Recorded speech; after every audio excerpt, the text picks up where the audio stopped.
Hello, welcome to AbimEco. This is our first show where we want to talk about sustainable living and the environment and how you can create a better, more sustainable lifestyle, especially in the city where we're living. For our first show, we have invited Barbara. Welcome, Hello. Barbara.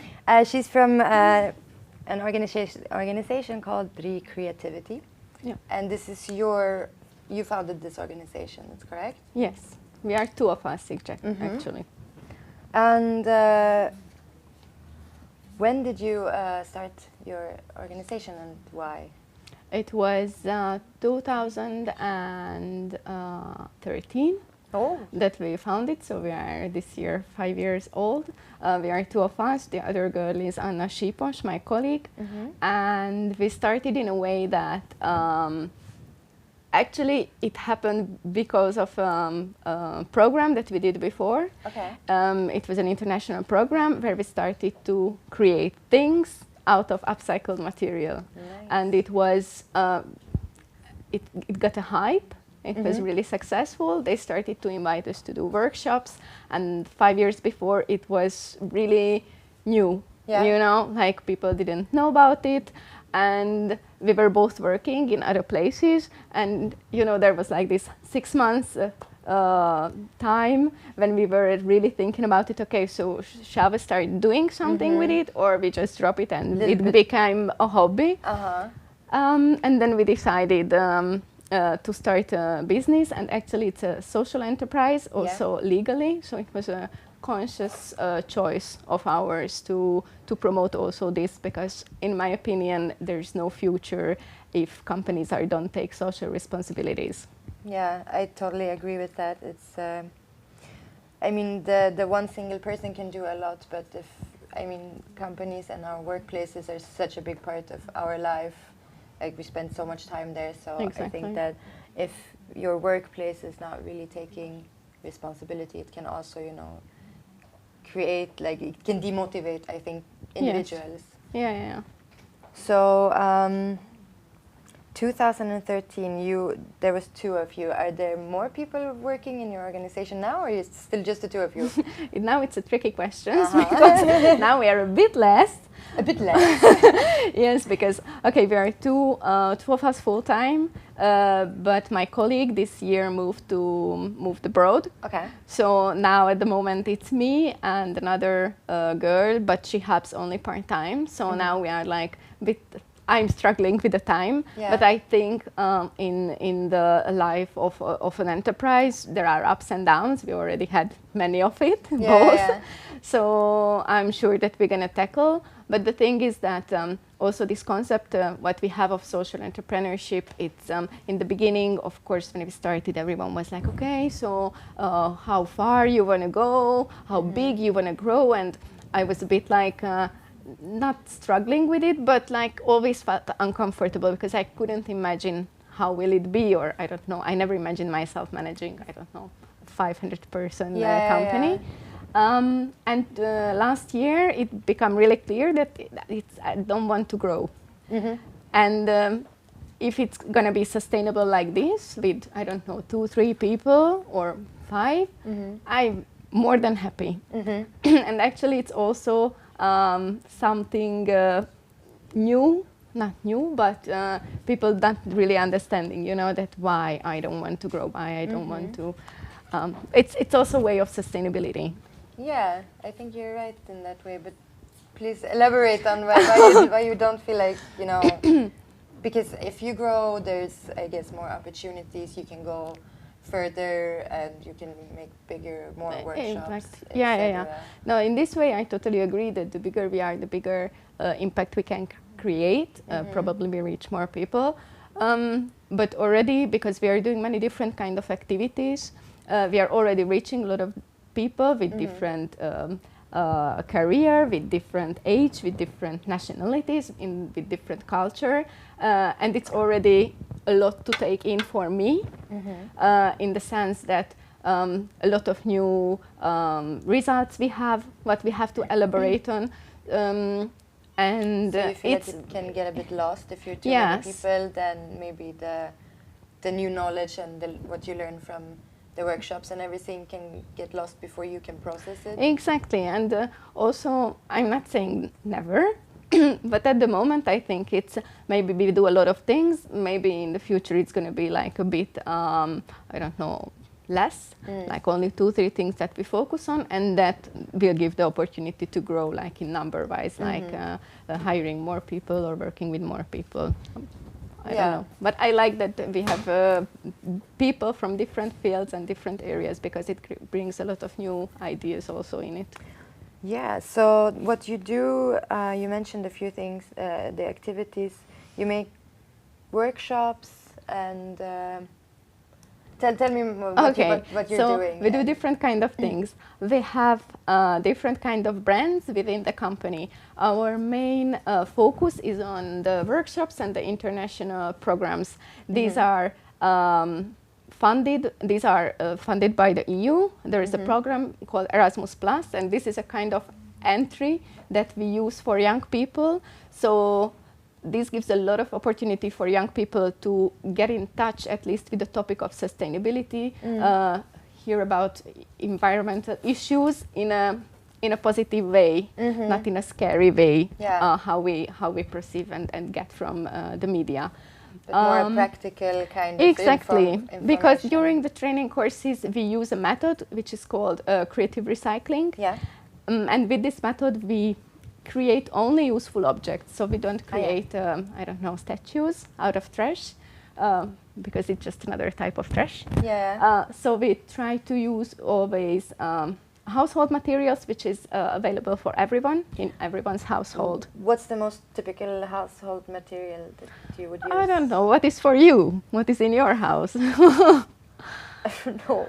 I guess there's shitloads of plastic. Plastic, yeah. So for example, from the bottles, we make different kind of containers what you can use in your kitchen for spices, pasta, and so on. We work with the material Tetra Pak. These are the boxes of the juices and milk. Yeah. We work with fabric. There's a lot of different kind of fabrics which are usually, if it's good quality, it can be recycled for many, many ways. And these items will become not just the knowledge you bring home, but also the items will be the part of your life later on. So during the training courses and the workshops, this is the main focus, what we have. Then we have a brand called Timbi. And here we make bags and different kind of accessories from upcycled material, which is banner or advertisement net. Timbi. Timbi. In Hungarian it means like good friend. Okay. So we make these bags, and with the bags we sell also like individuals. So we have a web shop, but also we work with companies. And to be honest, I like this much more because we reach more people with it. So we have, I don't know, an offer from a company that they want from their banner, I don't know, like card holders or coin holders, for example. They give their banner, we upcycle it, and they buy back, I don't know, 500 of, I don't know, different kind of products. So immediately we reach 500 people. Yeah, right, from just one connection. Exactly. It's really good. So this is the bags what we are making, and we make also networking events for expats on different kind of topics. This we are going to start because we do seasonally, so in the spring and the autumn. Yeah. And yeah, we have a blog. I started a blog 1.5 years ago about sustainable living, where I share tips and ideas and recipes how to reduce your household waste. And how's the feedback on that? Do you have a lot of readers? And I have some readers, and also I have some suggestions for the topic. There's always more recipes needed. Like people are commenting like, hey, please write, what can I do with this?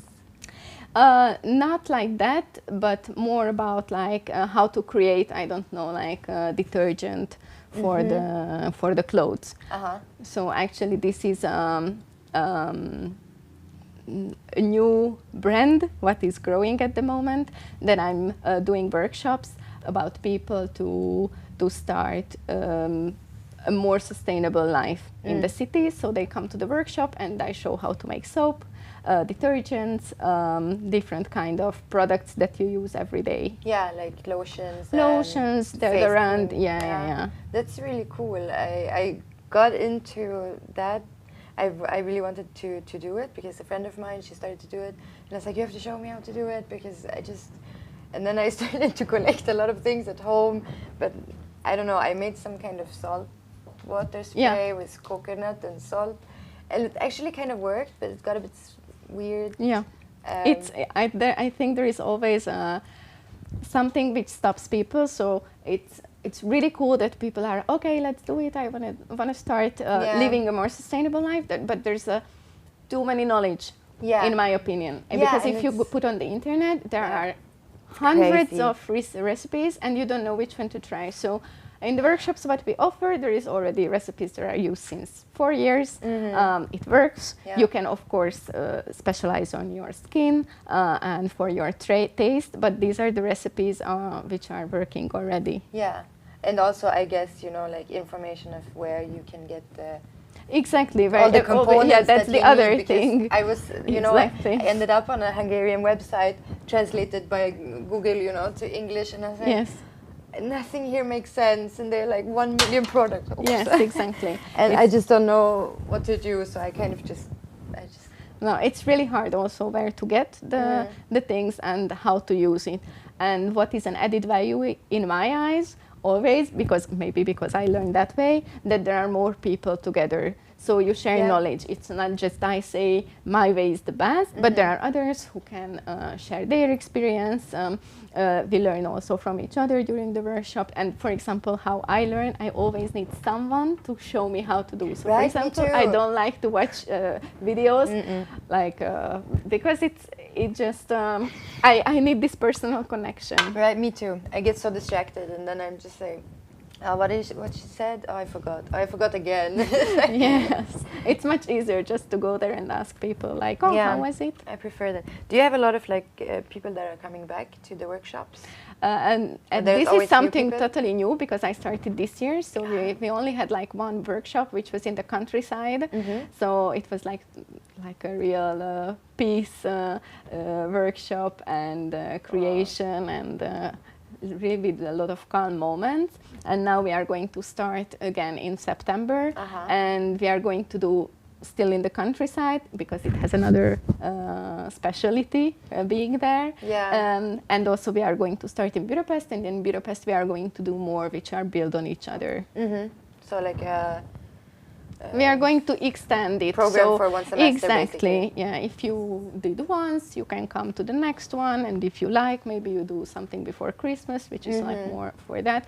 So this is also something totally new. This zero waste boot camp. We just started. So exciting to have, you know, because it's a huge field actually. There's so many things you can do within it, and because it's your organization, so you can go. Yes. You mean you can become like really wide and do so many things, or focus on core things? Exactly. Cool. How do you feel about it now, like the future? Are you excited? I'm really curious about this topic of sustainability in the environment. Sometimes I get a bit down or not, because I told you that there are a lot of impact from social media and news coming about climate crisis and all this. And it's really hard to ignore. But to be honest, I think if someone finds his or her own way to tackle it, to start doing something, it's always the best way to do it. Yeah, I mean, maybe you're not gonna change the world, you know.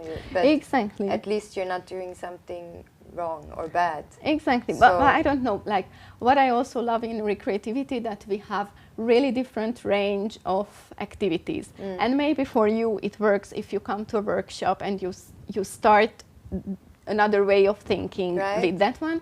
But maybe for someone this doesn't matter, but if he own a product which is made from upcycled material and it's a bag and uses every day and can show to their colleagues or friends what is it, maybe that's his way to start doing an activity. It's so a I'm reminder, really like that. First of all, Exactly. like, I made this, it's possible. Maybe it's not going to happen today, but I mean, the knowledge and the experience will be there. Exactly. So I think it's important that people like you and organizations like you exist to at least, you know, give the possibility for people to easily learn something about it. Yes, sure. I am totally going to go to one of your workshops. You're more than welcome. And I think that we're going to have to round it up. This 15 minutes is so short. Yes. But all the information is on your website. Yes, it's on the website, on Facebook. People can find us. We have a lot of programs to join in. Also in the summer, we have programs in Hungary, and we also send guys abroad. So there are a lot of programs also in Italy and other countries, Bulgaria, where people can go and start doing small steps. Yeah, amazing. I'm going to check it out more, and I will join you when there's a good time. I'm happy. So this was our first very inspirational AbimEco show. I think all of you should check out Recreativity. I think it's very useful, you know, and fun knowledge also to just, I mean, to know what you can do with whatever to see the over. Opportunities. Yeah. So I encourage you to check it out. You can search for Recreativity on Facebook. We will also post it in the video. And that's it for today. Thank you for watching. See you next time. Bye. Bye.